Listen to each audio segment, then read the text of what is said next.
来继续来到宜兰县政府昨暝来宣布，今仔日照常上班上课，也毋过宜兰东湾这个园区今仔日休园一天。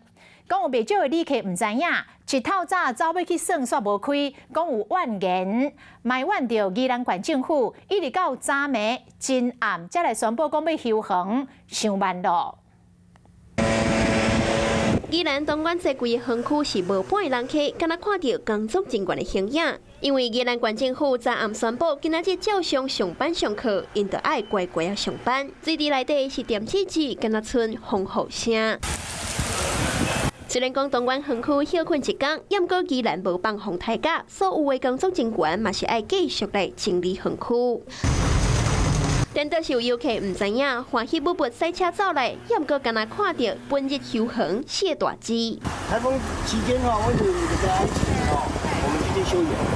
应该要提早讲啊，都没有提早讲，人家都来了要玩啊。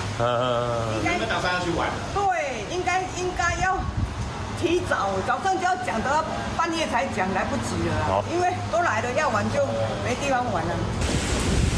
宜兰县政府表示，虽然风雨无达到标准，正常上班上课，也毋过伫咧风雨无法度预测的状况之下，顾虑到游客生注意安全，也是先休一天进行园区复原的工作。